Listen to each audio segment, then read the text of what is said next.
भला हुआ मेरी माला टूट गई, मैं राम भजन से छूटी। भला हुआ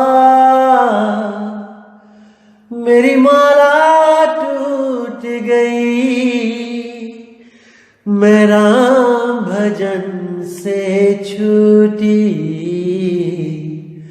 मेरे सिर से टली बला, भला हुआ मेरी माला टूट गई, मैं राम भजन से छूटी। मैं राम भजन से छूटी। नमस्कार दोस्तों, मैं मालिक से हमेशा यही चाहूंगा कि आप सबका विवेक बढ़ता ही जाए, ताकि आप हर एक चीज को बड़ी ही आसानी से और गहराई से समझो, जो भी मैं आपको समझाना चाहता हूं। तो आज दोस्तों बात करेंगे एक ऐसे सिद्धांत की, एक ऐसे पंथ की जो कबीर साहब की वाणियों पे ही चलता है, खासकर बीजक पे चलता है। बीजक के अलावा किसी को सत्य नहीं मानता। तो आज उस पंथ की बात करेंगे। मैं आपको बताना चाहूंगा कि मैं, जैसे पहले भी मैंने बोला था, कि मैं किसी भी पंथ का नाम नहीं लेना चाहता, अपने सत्संग में तो बिल्कुल ही नहीं लेना चाहता। लेकिन जब मजबूरी हो जाती है, क्योंकि मदन साहिब का नाम जहां पे आ जाता है, तो मुझे मजबूरी में उस पंथ का नाम और उस पंथ के मुखिया का नाम लेना पड़ता है। मुझे माफ करना अगर किसी का दिल दुखे, लेकिन मैं यही चाहूंगा कि आप सत्य से रूबरू जरूर होवें, क्योंकि हमें इंसान जन्म केवल और केवल सत्य की परख करने के लिए मिला है, और हमने इस इंसान जन्म को ऐसे बर्बाद नहीं करना कि हम सत्य और असत्य का निर्णय ही ना कर पाए। तो दोस्तों, आज मैं बात करूंगा पारक सिद्धांत की, जो कबीर साहब के पंथ से ही जुड़ा हुआ है, कबीर पंथ ही कहलाता है। लेकिन ये पंथ कबीर साहब को एक आम इंसान समझता है, मानता है। ये पंथ ये भी नहीं मानता कि कबीर साहब बिना माँ बाप के इस दुनिया में आए। आप किसी भी पारक सिद्धांत वाले किसी महात्मा से बात करेंगे और कबीर साहब के बारे में पूछेंगे, तो वो आपको सीधे स्पष्ट लफ्जों में बोल देंगे कि भाई, जैसे हम इस दुनिया में आए हैं, वैसे ही कबीर साहब इस दुनिया में आए हैं, गर्भ में 9 महीना उल्टा लटक के। दोस्तों, कसूर इनका नहीं है, बिल्कुल नहीं है, क्योंकि साहिब कहते हैं, जल परमाने माछली और कुल परमाने शुद्धि, जिसको जैसा गुरु मिला उसकी वैसी बुद्धि। जल परमाने माछली यानी कि जितना जल होगा उसी के हिसाब से मछली उस तालाब में, उस नदी में, इस समुद्र में मिलेगी। जैसे किसी ने वेल मछली देखी समुद्र में, और वेल मछली को देख के वो अपने घर वापस आ गया, और उसने सोचा कि पानी में वेल मछली रहती है, और वो नदी के पानी में वेल मछली को ढूंढने लगा। नहीं ढूंढ पाएगा भाई। जल परमाने मछली, वो समुद्र इतना बड़ा है, इसलिए वहां पे मछलियां भी बड़ी हैं, और जैसा नदी का जल है, जितना बड़ा, जितनी बड़ी नदी है, उसके हिसाब से उस वहां पे मछली मिलेगी। तो अगर कोई वेल मछली को नदी में या तालाब में ढूंढता है, तो वो मूर्ख है। इसी तरह कुल परमाने शुद्धि, जैसा जिसका कुल होता है, वैसी उसकी सोच समझ बन जाती है, सोझी आ जाती है उसको। और जैसा जिसको गुरु मिला, वैसी उसकी बुद्धि। जैसा जिसको गुरु मिलता है, उतनी ही उस शिष्य की बुद्धि चलने लग जाती है, क्योंकि गुरु से आगे तो जा नहीं सकती। इसलिए इन लोगों को जैसे गुरु मिले, इन्होंने उतना ही सत्य मानकर उसको अपना लिया। तो दोस्तों, मैं बात करूंगा आज पारक सिद्धांत की, और एक इन्होंने ग्रंथ छापा था, मेरे संत बाबा जी अभिलाष दास जी ने इन्होंने एक ग्रंथ छापा था कबीर दर्शन, सन 1982 में इन्होंने वो ग्रंथ छपवाया था कबीर दर्शन, जिसमें इन्होंने उन सब पंथों के बारे में व्याख्या की जो भी कबीर साहब से जुड़े हुए थे, जिसमें नानक जी, गरीबदास जी, भीखा जी, धर्मदास जी, इन सबका नाम जोड़ते हुए इन्होंने मदन साहिब का भी नाम वहां पे जोड़ा कि इनको भी कबीर साहब ने दर्शन दिए। अब इन्होंने वहां पे मेंशन किया कि हाँ, ये कहते हैं कि कबीर साहब ने दर्शन दिए, लेकिन असल में बात यह है कि ये मानते नहीं हैं कि कबीर साहब किसी को दर्शन दे सकते हैं। ये क्या सोचते हैं कि एक बार जो जीव यहां से चला गया, जो इस दुनिया से चला गया, वो वापस नहीं आ सकता। वो कोई कहे कि अगर मुझे वो जीव मिला था तो वो उसका भ्रम है। जैसे ये लोग ये भी नहीं मानते कि गरीबदास जी को कबीर साहब मिले, धर्मदास जी को कबीर साहब मिले, ये बिल्कुल नहीं मानते। इन्होंने इसको एक आभास बोला है कि इन लोग की श्रद्धा इतनी ज्यादा हो जाती है कबीर साहब पे कि इनको कबीर ही दिखने लग जाता है। तो दोस्तों, मैं इनकी इस जो भ्रमांक जो बातें हैं, एक भ्रमपूर्ण बातें हैं, उन पे मैं विराम लगाऊंगा आज कि भाई धर्मदास जी की कोई आस्था थी ही नहीं कबीर में।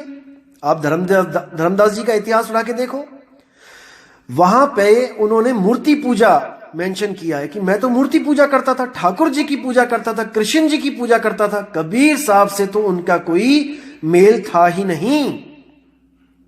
कबीर साहब की तरफ तो श्रद्धा भाव था ही नहीं, तो उनको कैसे कबीर साहब ने दर्शन दे दिए या उनको कैसे कबीर साहब मिल गया? भाई, मन का तो ये खेल है कि आप जिस गुरु से आपकी श्रद्धा जुड़ जाती है, ये मन उसी के रूप में उस जीव को दर्शन दे देता है और वो जीव सोचता है कि मुझे गुरु ने दर्शन दे दिए।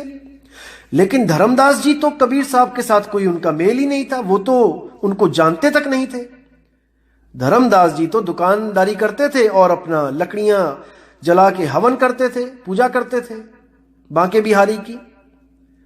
तो कबीर साहब को कैसे दर्शन हो गए उनके, कबीर साहब के? तो ये बिल्कुल फिजूल बातें हैं जो ये अपने पंथों में इन्होंने चला रखी हैं। उसी तरह इन्होंने मदन साहिब का नाम जोड़ दिया और वहां पे लिख दिया कि मदन साहिब को भी धर्मदास जी की तरह आभास हुआ था, यानी कि सपना देखा था उन्होंने, जागते हुए सपना देखा था कि उनको राधापति के नाम से कबीर साहब आके दर्शन दे गए। देखो कितनी हास्यपूर्ण बातें हैं। भाई, कोई और दर्शन नहीं दे गया, केवल कबीर ही क्यों दर्शन दे गए? तो इसको समझना पड़ेगा। एक पारक सिद्धांत के एक महात्मा, मैं मिला उनसे हरिद्वार में, उनका नाम है निर्णय साहिब, निर्णय साहिब। तो मैं जब उनके आश्रम पे गया तो बात चली कबीर साहब के ऊपर, तो मैंने उनसे एक सवाल किया। मैंने कहा, महाराज जी मुझे बताओ कि कबीर साहब का जन्म कैसे हुआ था? तो उन्होंने कहा, भाई कैसे होता है जन्म, जैसे हमारा आपका हुआ वैसे कबीर साहब का हुआ है। तो मैंने उनको बोला कि मैंने पूछा कि महाराज जी, जब 60,000 शिष्य वहां खड़े थे मगहर में और कबीर साहब ने जब चादर तान के वहां लेटे और उसके बाद उनका शरीर नहीं मिला, फूल ही फूल मिले, उसके ऊपर आप क्या कहना चाहोगे? तो उनका निर्णय देखिए आपने क्या किया उन्होंने निर्णय। वो कहते, अरे भाई, तुम्हारे हमारे भी तो फूल ही मिलते हैं। जब हम किसी आदमी को फूंक देते हैं शमशान घाट में, तो उसके बाद 2 दिन बाद, 1 दिन बाद क्या चुगने जाते हैं? फूल ही तो चुगने जाते हैं। वही फूल कबीर साहब के मिल गए वहां पे। देखिए, बुद्धि देखिए आप। अरे वहां पे 60,000 शिष्य खड़े हैं भाई, और वो गवाही दे रहे हैं कि यहां पर कबीर साहब गुप्त हो गए, किसी को लाश मिली नहीं। बाणियां चीख चीख के गवाही दे रही हैं, लेकिन इन निर्णय साहिब ने जो निर्णय सुना दिया वो फाइनल है। अब इनको कौन समझाए? नाम ही निर्णय रखा हुआ है और खूब मशहूर है अपने एरिया में कि निर्णय साहिब ने जो निर्णय कर दिया वही सत्य है। दोस्तों, आपको बताना चाहूंगा कि ये जो जीव होता है, जीव, इसकी बुद्धि समय अनुसार ही चलती है। इसकी बुद्धि काल के हाथ में है, प्रकृति के हाथ में है। आपको उदाहरण देना चाहूंगा, आज से 500 साल पहले, 1000 साल पहले जो जीव था वही जीव आज भी है। लेकिन केवल बुद्धि में फर्क है। कैसे? आज से 1000 साल पहले भी लोग थे, जीव थे, 5 तत्व संपूर्ण थे, उसमें जो चेतना थी वो भी संपूर्ण थी, लेकिन उनकी सोच यहीं तक सीमित थी कि अगर हम किसी से कोई बात करना चाहें जो दूर रहता है, तो हम या तो उसके पास जाके बात करेंगे 100 किलोमीटर 150 किलोमीटर का सफर करके, या फिर हम कोई संदेश भेजेंगे संदेश वाहक के द्वारा, जैसे कबूतर के पैर में कोई चिट्ठी बांध के भेज दी, या फिर किसी ट्रेंड कुत्ते को भेज दिया, संदेशा भेजना वहां पे भिजवा दिया, किसी बाज के पैर में कोई संदेश भिजवा दिया। तो इतनी बुद्धि चलती थी उस समय। जीव वही था जो आज है। वो कभी सपने में भी नहीं सोच सकता था कि आज हम 2018 में 2019 में हम फोन पे बात भी कर सकते हैं और एक दूसरे को देख भी सकते हैं, वीडियो चैट देख सकते हैं, एक दूसरे को कर सकते हैं, क्योंकि बुद्धि प्रकृति से बाहर की बात सोच ही नहीं सकती। दोस्तों, आज जो हमारे लिए इम्पॉसिबल, जो हम सोचते हैं कि वो इम्पॉसिबल है, जो आज दोस्तों 1000 साल बाद वो भी पॉसिबल हो जाएगा, क्योंकि ये बुद्धि विकसित होती जाएगी। तो जिस प्रकार अभिलाष दास ने, उन महात्मा जी ने सोचा अपनी बुद्धि के द्वारा कि ऐसा कैसे हो सकता है कि जो इस दुनिया को छोड़ के चला गया, कबीर साहब जो चले गए, 100 साल बाद धर्मदास जी पैदा हुए और 70-80 साल के थे तब कबीर साहब उनको मिले, यानी 180 साल का फर्क कबीर दर्शन का।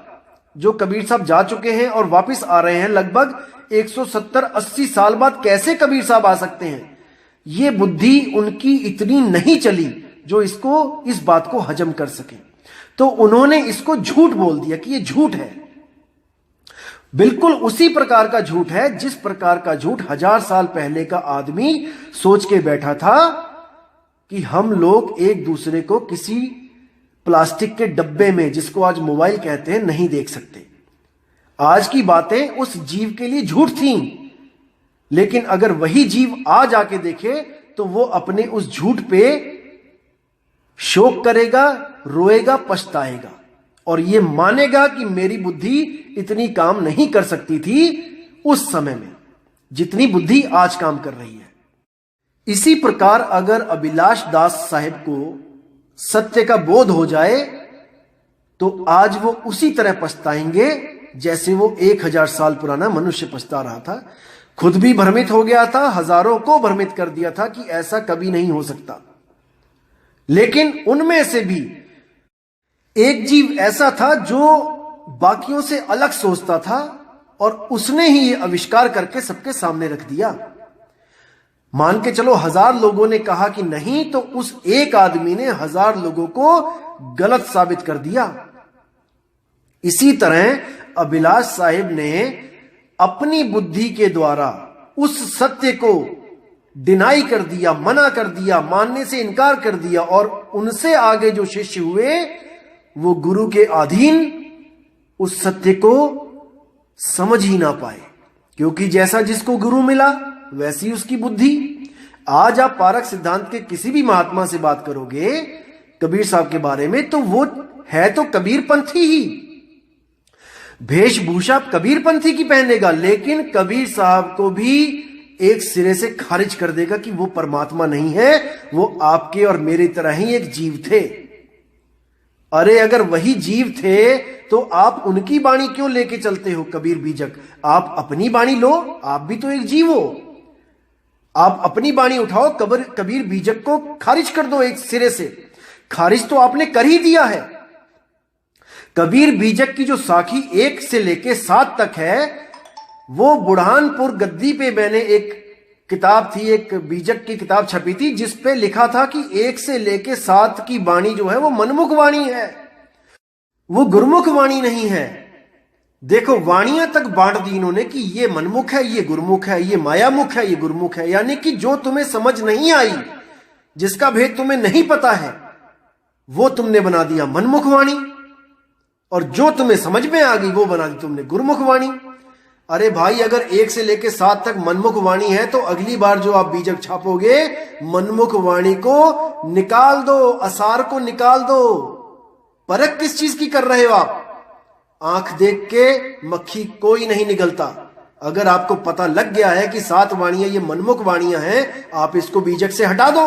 क्यों नहीं हटा देते? लेकिन नहीं हटा सकते, क्योंकि ये आपकी खैरात नहीं है, ये कबीर साहब का ग्रंथ है। आप इसमें छेड़खानी नहीं कर सकते, नहीं कर सकते, नहीं कर सकते। लेकिन आप लोगों ने जो लोगों को भ्रमित किया है कबीर साहब का नाम एक जीव बना के उनको, परमात्मा आपको कभी माफ नहीं करेगा। अब जब कबीर साहब की बाणी ये लोग पढ़ते हैं कि सार शब्द से बाची हो मानो एतबारा, अक्षर पुरुष एक पेड़ है निरंजन वाकी डारा। अब इसका अर्थ क्या करते हैं ये लोग कि सार शब्द क्या है, सार नाम क्या है? सार नाम निर्णय का नामा। देखिए, यानी कि आप जिस दोहे का निर्णय करते हो, यानी कोई दोहा है, अगर आप उसका जो अर्थ करते हो दोहे का, वो अर्थ ही सार है। बुद्धि देखिए, आप कह रहे हैं कि अर्थ ही सार है। जैसे आप 10वीं 12वीं में थे जब, तब आपको सवाल आता था कि इस कहानी का सारांश लिखें। यानी कि कहानी होती थी कम से कम 2000 शब्दों की और सार होता था 100 अक्षरों का, कि 100 शब्दों में आप इस कहानी का सार लिखें, तो यानी निचोड़। अरे वो तो किताबी ज्ञान है भाई। इसी तरह दोहे का सार आप लिख दोगे, ठीक है, किताबी ज्ञान है। लेकिन साहिब क्या कह रहे हैं? साहिब ये नहीं कह रहे कि मेरे दोहे का अर्थ करते जाओ, उससे काल से बच जाओगे। सार शब्द से बाची हो मानो एतबारा, अक्षर पुरुष एक पेड़ है निरंजन वाकी डारा। अगर उस काल से बचना चाहते हो तो सार शब्द का निर्णय करो कि सार शब्द क्या है। बीजक की 1 से लेकर 7 साखी में शब्द की ही महिमा गाई है, लेकिन इन्होंने शब्द को ही खत्म कर दिया है कि शब्द कुछ होता ही नहीं है। और क्या साखी सुनाएंगे कि तुझसे पूछूं पंडिता शब्द बड़ा की जीव। अरे भाई, यहां कोई एक शब्द नहीं है जो कबीर साहब कहते हैं कि शब्द बड़ा की जीव। यहां पर कबीर साहब उन शब्दों की बात कर रहे हैं जो जीव के द्वारा प्रकट हुए हैं। एक जीव जिन 52 अक्षरों को बनाता है, वो शब्द जीव से बड़ा नहीं हो सकता। यानी 52 अक्षरों की बात कर रहे हैं, इन भजनों की बात कर रहे हैं, इन वेदों पुराणों की बात कर रहे हैं कि इन वेद पुराणों को जीव ने बनाया है, तो शब्द बड़ा की जीव। जीव ही बड़ा है, लेकिन जीव भी कैसे बड़ा हो गया शब्द से? जहां सार शब्द की बात आती है वहां जीव छोटा है। बहुबंधन से बांधे एक बेचारा जीव, और कै बल छूटे आपने जे न छिड़ाए पीव। जब तक पीव नहीं छुड़ाएगा वो बंधन में जीव रहेगा। और किस चीज से पीव छुड़ाएगा? सार शब्द से बाची हो मानो एतबारा। सार शब्द से जीव बचेगा, जिसके लिए साहिब ने बोला है कि शब्द शब्द बहुआंतरे और सार शब्द गही लीजे, और कहे कबीर जहां सार शब्द नहीं धृग जीवन सो जीजे। कि हे जीव, अनंत शब्द हैं इस दुनिया में, लेकिन तू सतगुरु के पास जाकर उनकी विवेक के द्वारा उसको परख के उस सार शब्द का निर्णय कर कि सार शब्द क्या है।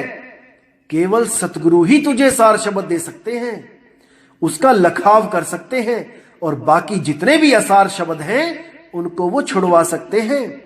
अरे सोई गुरु पूरा कहा है, 2 अक्षर का भेद बताए, एक छुड़ाए एक लखाए, तब प्राणी निज घर को जाए।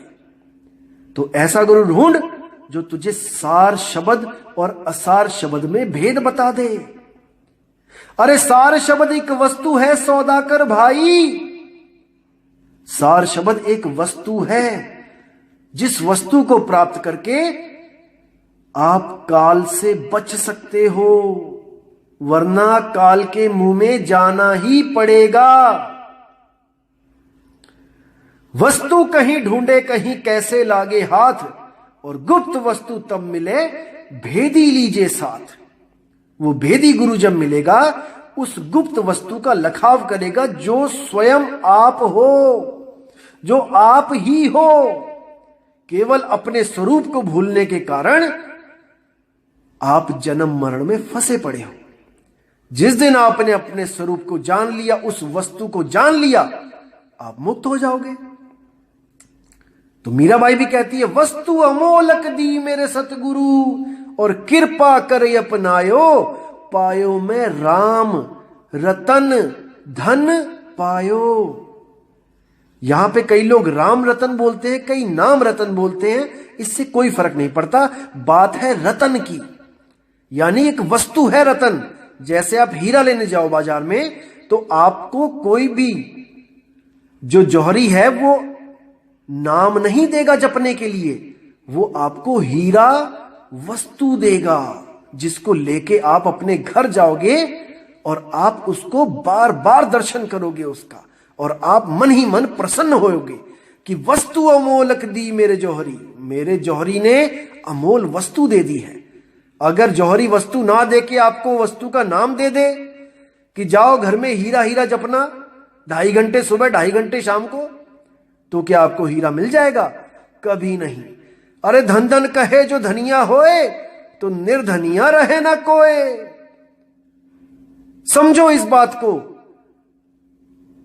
इतना मुश्किल भी नहीं है भाई समझना। जो अभी भी कमेंट में लोग कह रहे हैं कि नहीं, बिना नाम के मुक्ति नहीं मिलेगी, बिना जाप के मुक्ति नहीं मिलेगी। अरे नाम है जप में, नाम है तप में, साफ बोल दिया साहिब ने।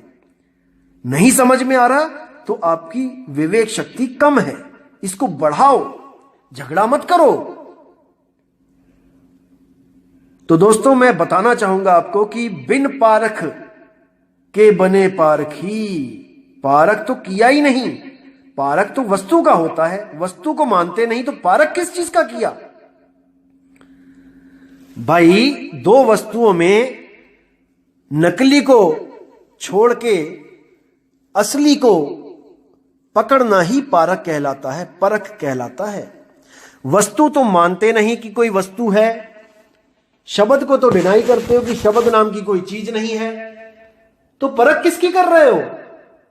क्या भेष की परख कर रहे हो कि ऐसे सफेद कपड़े पहनेंगे और ऐसे अपने हाथों का बना खाना खाएंगे और ऐसे नल में कपड़ा बांध देंगे ताकि कोई जीव ना आ जाए? भाई आजकल सब कुछ आरओ सिस्टम है, आजकल नल में जीव नहीं आते हैं जो आप नल में कपड़े बांध बांध के पानी पीते हो छान छान के, और जहां पे बुद्धि लगानी है, जिस शब्द को छानना है, उस शब्द को आप डिनाई करते हो, उस शब्द को आप मानते ही नहीं हो। ऐसे बात नहीं बनेगी भाई। वो जमाने और थे जब कबीर साहब ने कहा था कि गुरु करो जान के, पानी पियो छान के, क्योंकि उस समय पानी कुओं से, तालाबों से, नदियों से लिया जाता था और वहां पर हजारों जीव पानी में होते थे। इसलिए कबीर साहब ने कहा इसको बिना छाने नहीं पियो, क्योंकि एक तो जीव हत्या लगती है, ऊपर से आपके अंदर जो जीवाणु पहुंच जाते हैं वो आपको बीमार करते हैं। लेकिन आज थोड़ी नहीं भाई, नलों में कपड़ा लगाना है, नलों में कपड़ा लगा के तो आप उस शुद्ध पानी को और अशुद्ध कर देते हो, क्योंकि कपड़े में लाखों जीव लगे हुए हैं, कपड़े में लाखों जीव हैं, आप उन जीवों को ग्लास में डाल के पी रहे हो। कितना बड़ा भरमजाल है। आज वाणी भाई बदल चुकी है, आज है गुरु करो छान के और पानी पियो जान के। आज जो पानी पिया जाता है, RO water, mineral water, distil water, टंकी का वाटर, बाल्टी का वाटर, सब एक सा ही लगता है देखने में। तो उसको जान के पियो, पूछो कि ये कौन सा पानी है भाई, आरओ का है या मिनरल वाटर है कि घर की बाल्टी से ले आया गुसल खाने से उठा के, क्योंकि वो देखने में एक सा लगेगा। अब उसमें कीड़े नहीं है, जीव नहीं है। और गुरु करो छान के, पूरी छानबीन कर लो कि कौन सा शब्द गुरु लेके बैठा है भाई, हमारी मुक्ति उस शब्द से होगी भी कि नहीं। और ये दोहे का अर्थ निकालने को सार बता के आधी दुनिया को जो भ्रमित कर दिया आप लोगों ने, भाई समय है इस बात को समझ जाओ। कपड़े पहनने से, सफेद कपड़े धारण करने से मुक्ति नहीं मिलती कि भेष धारण कर लिया और हो गए मुक्त। बिना नाम के, बिन नामे जग कमला फिरे गुरमुख नदरी आया। नानक साहब कहते हैं कि बिना नाम के जग कमला, पागल फिर रहा है। आज किसी से भी पूछो कि भाई गुरु धारण कर लो, गुरु बनाओ, गुरु से नाम लो, तो क्या कहता है बंदा? अरे मैं तो सुबह शाम वैसे ही नाम लेता हूं परमात्मा का, मुझे गुरु की क्या जरूरत है। एक भी आदमी ऐसा दिखा दो दुनिया में जिसके पास भगवान का नाम नहीं है, चाहे उसने गुरु धारण किया है चाहे नहीं किया है। नाम तो सबके पास है ना भाई। सुबह सुबह भगवान का नाम लेते हैं, ओम नमः शिवाय, जय श्री राम, हरे कृष्णा। चाहे गुरु बनाया है या ना बनाया है, नाम तो सबके पास है ना। लेकिन फिर भी नानक साहब कह रहे हैं कि बिन नामे जग कमला फिरे, यानी कि बिना सच्चे नाम के सारी दुनिया कमली है, पागल बनी हुई है, और वो सच्चा नाम किसी के पास नहीं है। वरना बाबा नानक को श्रीलंका से लेके अरब देश तक जाने की क्या जरूरत थी?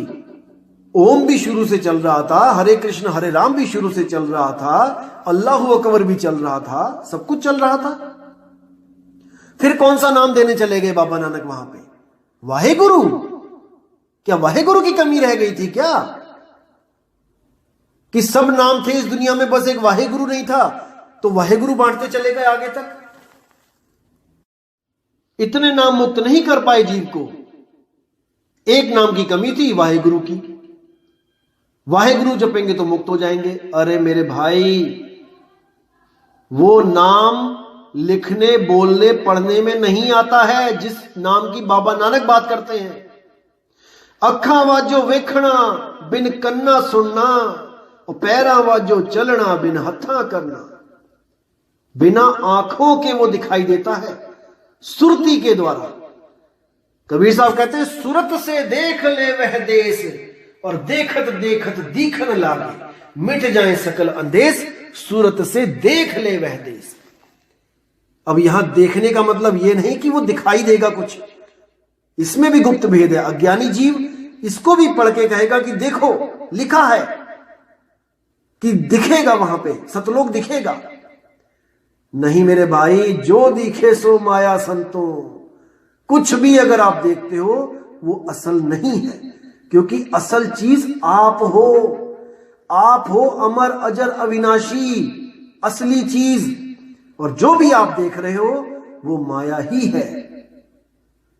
दृश्य और दृष्टा, दृश्य दिखता है, दृष्टा उसको देखता है। दृष्टा जान भी जाए कि ये दृश्य है, ये खत्म हो जाएगा, लेकिन वो दृष्टा भाव से मुक्त नहीं हो सकता जब तक उसको दृश्य और दृष्टा दोनों ही भाव से मुक्त कराने वाला गुरु ना मिल जाए। जैसे आप थिएटर में बैठे हैं तो एक फिल्म खत्म हुई, आपने देखा कि वो दृश्य है। जो ज्ञानी होगा वो रोने वाले सीन पे भी नहीं रोएगा, क्योंकि वो जानता है कि ये सामने एक दृश्य चल रहा है। जो अज्ञानी होगा वो रोने वाले सीन में रोएगा और हंसने वाले सीन में हंसेगा, क्योंकि वो नहीं समझ पा रहा है कि ये केवल दृश्य है, उसे वो असलियत लग रहा है। इस दुनिया की बात कर रहा हूं। इस दुनिया में देख के जो ज्ञानी जीव होगा वो समझेगा कि ये तो दुनिया है, एक दृश्य है, ये तो चलता रहेगा। और जो अज्ञानी होगा वो इस दुनिया को असल मान लेगा कि आज मेरी जिंदगी में दुख है और कल मेरी जिंदगी में सुख है। लेकिन जो दृष्टा है, जो थिएटर में बैठा है, वो चाह कर भी दृश्य को बंद नहीं कर सकता। एक दृश्य खत्म, दूसरा शुरू, दूसरा खत्म, तीसरा शुरू। वो मुक्त तब होगा भाई जब उसे ऐसा गुरु मिल जाएगा जो उसे थिएटर से ही बाहर ले जाए। ना रहेगा दृश्य और ना रहेगा दृष्टा भाव। इन दोनों से परे जो अवस्था है वो आत्म स्वरूप अवस्था है, शुद्ध आत्म अवस्था है। वहां पर जीव नहीं रह जाता है जो दृष्टा है, और ना वहां कोई दृश्य रह जाता है जो माया है। इन दोनों से परे वो अपने मूल, अपने निज स्वरूप को प्राप्त करके हमेशा के लिए जन्म मरण से मुक्त हो जाता है। तो दोस्तों, केवल नाम रखवाने से पारख कोई पारखी नहीं हो जाता। जैसे एक आदमी था, उसको फोन आया कि आपकी जो मिसेज है वो हॉस्पिटल में, उन्होंने एक बच्चे को जन्म दिया है। वो भागा जाता है वहां पर कि आज मेरे घर में एक लड़का पैदा हुआ। तो जब वो अपनी बीवी से मिलता है और देखता है कि बीवी थोड़ी परेशान है, तो वो पूछता है क्या हुआ। तो वो इशारा करती है पालने की तरफ कि लड़का हुआ है। तो वो कहता है तो खुशी की बात है। कहती है आप जाके देखो। जब वो लड़के को देखता है तो क्या देखता है कि इतना काला लड़का, इतना काला रंग और नैन नक्श इतने बेकार कि वो भी परेशान हो जाता है कि अरे यार ये क्या हो गया, ये हमारे साथ क्या हो गया। तब दोनों मियां बीवी सोचते हैं, विचार करते हैं कि देखो लोगों के बच्चे इतने सुंदर सुंदर होते हैं, जिनको देख के लोग कहते हैं कि देखो कितना प्यारा बच्चा है, कितना सुंदर बच्चा है, हमारे बच्चे को सुंदर कौन कहेगा। तो दोनों मियां बीवी एक प्लान बनाते हैं कि ऐसा करते हैं, इस लड़के का नाम ही सुंदर रख देते हैं। तो भले इसको कोई सुंदर ना भी समझे, फिर भी कम से कम इसको सुंदर कह के तो बुलाएगा कि सुंदर बात सुनना, अरे भाई सुंदर क्या हाल है। तो इसी तरह इन लोगों ने क्या किया, परख तो इनके पास है नहीं, पारखी तो इनको कोई कहेगा नहीं, तो ऐसा करते हैं कि इस पंथ का नाम ही पारख रख लेते हैं। देखिए, क्योंकि ना चाहते हुए भी सब हमको पारखी कहेंगे कि वो संत पारखी संत आए हैं। अरे परख तो तुम कर नहीं पाए, शब्द की पारखी कहलाते हो।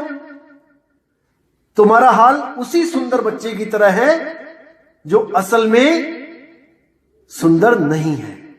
आप वो पारखी संत हो जिनके पास परख ही नहीं है, केवल नाम के पारखी हैं। और आपने मदन साहिब की जो उनके बारे में जो लिखा है कि उनको सुपने की तरह या उनको भ्रांति हो गई, कोई भ्रम पड़ गया कि कबीर साहब आए हैं, ये आपकी एक छोटी बुद्धि का उदाहरण है जो आप अभी नहीं समझ पाओगे। जब अंत समय आएगा तब आपको समझ में आएगा कि शब्द की आखिर महिमा क्या होती है। जब आपको इस शरीर के अलावा कोई ठौर ठिकाना नहीं मिलेगा आपकी सुरती को, तब आप शब्दों के अर्थ कर करके उसको सार सिद्ध करके उसमें सुरती को समाना, उसमें अपनी सुरती को समा के देखना जो आपने वाणियों के अर्थ की है, क्योंकि आपके लिए तो वाणियों के अर्थ ही सार है। देखिए, तो मैं परमात्मा से दुआ करूंगा कि जो अभिलाष दास साहिब के जो शिष्य हैं उनको मालिक इतना विवेक प्रदान करे कि वो अपने गुरु से हुई गलती को, उस भूल को वो ना दोहराएं और उस भूल को सही करके एक सही मार्ग में आगे बढ़ें। क्योंकि देखो, जिसने गलती करी वो तो जा चुका है इस दुनिया से। अभिलाष साहिब जो थे वो इस दुनिया को छोड़ के जा चुके हैं और जाएंगे भी कहां, वो वापस ही आ गए होंगे कहीं ना कहीं, क्योंकि सार शब्द में तो सुरती टिकी नहीं। जब सार शब्द ही नहीं है तो सुरती कहां टिकेगी। क्योंकि साहिब कहते हैं, सुरत फंसी संसार में तासे पड़ गई दूर, और सुरत बांध स्थिर करो आठों पहर हुजूर। कहां स्थिर करोगे जब सार शब्द ही नहीं है, तो स्थिर कहां किया, कहीं भी नहीं। वो यहीं पे होंगे, यहीं आना पड़ेगा उनको, क्योंकि ठिकाना सार शब्द ही पक्का है।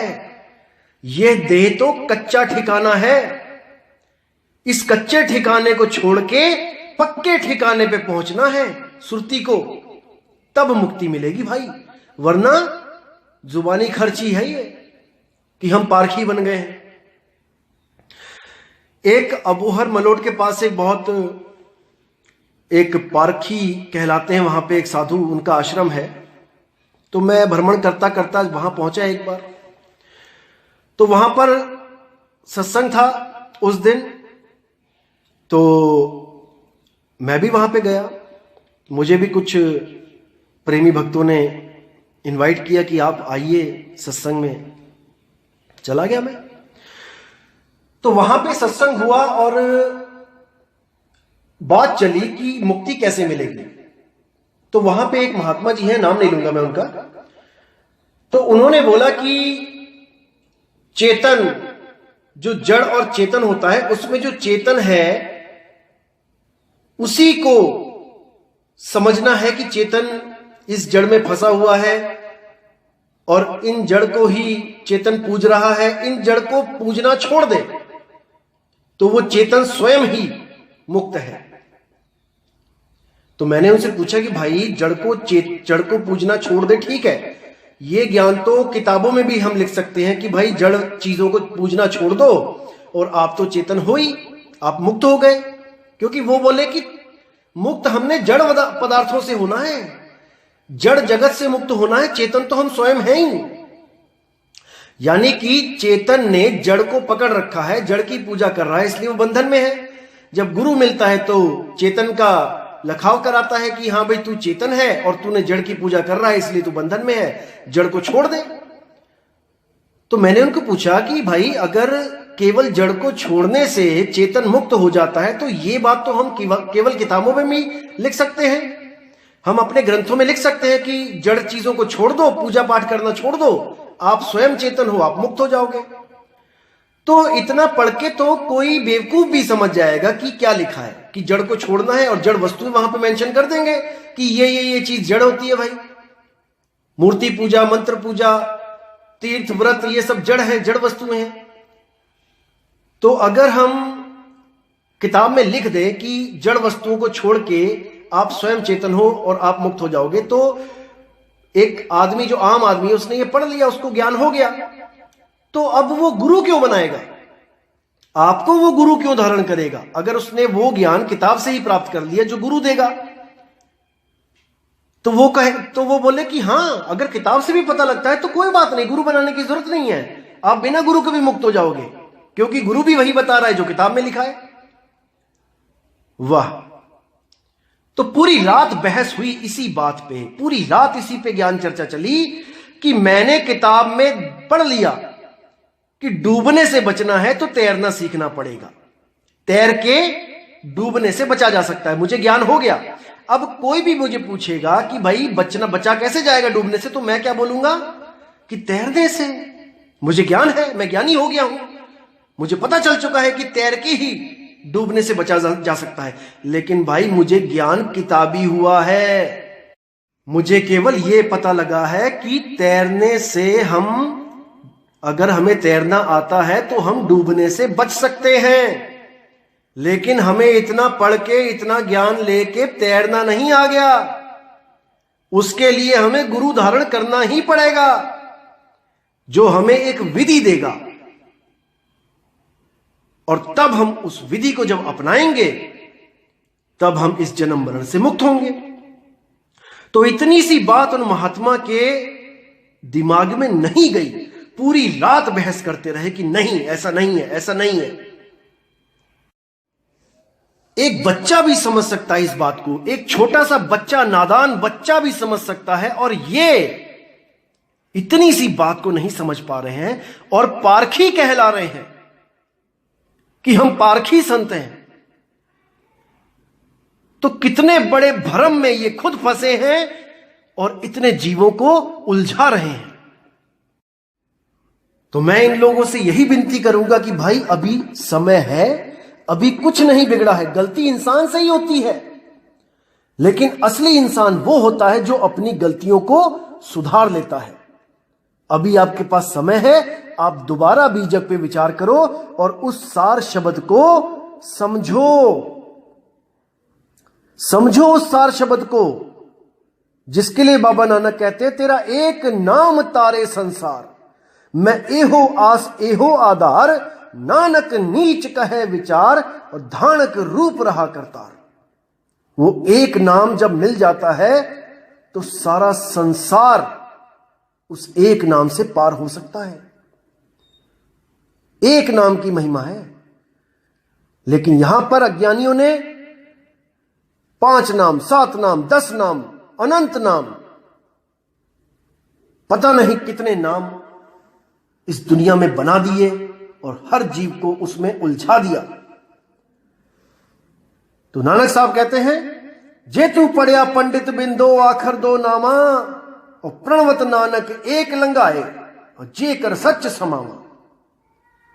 कि अगर पंडित बचना है तो ऐसा गुरु ढूंढ ले जो तुझे 2 अक्षर, 2 नाम, 2 शब्द का भेद बताए। जो शब्द उलझाता है उसको छुड़वा दे, और जो शब्द सुलझाता है उसका लखाव करा दे। एक शब्द सुख रास है, एक शब्द दुख रास, एक शब्द बंधन काटे और एक गढ़ की फांस। साहिब कहते हैं इस दुनिया में 2 तरह के शब्द हैं।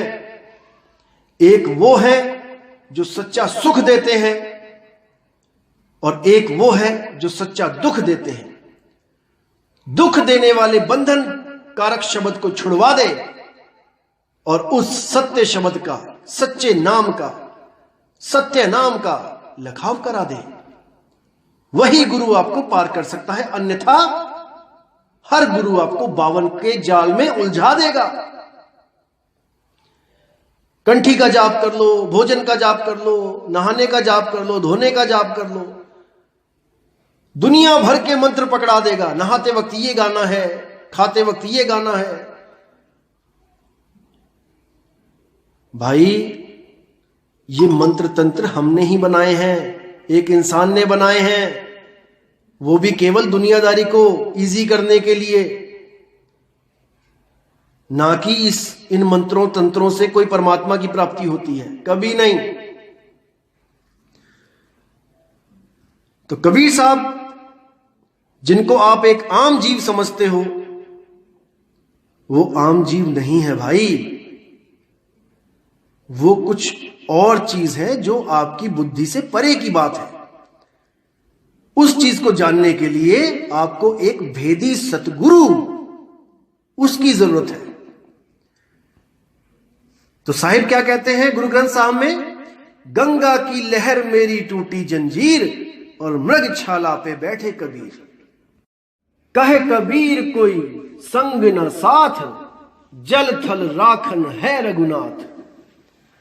यानी वो शब्द गुरु हर जगह आपकी रक्षा करेगा, हर जगह। उस सुरती को मूल ठिकाने पे एक सतगुरु, भेदी गुरु पहुंचाता है, भेद बताता है, तभी वो पहुंचती है। और जो शब्द गुरु होता है वो उस सुरती को उठाता है, खींचता है, ताकि वो दोबारा किसी गर्भ में ना चली जाए, किसी जून में ना चली जाए। तो वाणी में आता है, तोड़ी ना टूटे छोड़ी ना छूटे, ऐसी माधो खींच तनी, मऊ लालन स्यों प्रीत बनी। कि अब वो शब्द गुरु मेरा हाथ नहीं छोड़ेगा, मेरी सुरती को इस 3 लोक में धक्के खाने के लिए नहीं छोड़ेगा। अब वो मुझे सदा सदा के लिए अपने में स्थिर कर लेगा, सहज कर देगा। जैसे शब्द गुरु सहज है, वैसे ही मेरी सुरती सहज हो जाएगी। लेकिन कब होगी? जब सहज योग आपको प्राप्त होगा। इसी को धर्मदास जी कहते हैं, मेरे सतगुरु पकड़ी बाह, नहीं तो मैं बह जाता मैं इन 9 द्वारों में से मैं बह जाता। लेकिन मेरा सतगुरु अखंड नाम, अखंड शब्द, वो मेरी सुरती को 10वें द्वार से लेके गया। और जो 11वीं खिड़की बोला गया है जिसको, वो शब्द गुरु, उसमें उसने मुझे स्थित कर लिया। अब मेरा आना और जाना खत्म हो गया। दोस्तों, ध्यान देने वाली बात है कि 10वें द्वार से निकाल के उस 11वीं खिड़की में जाना है।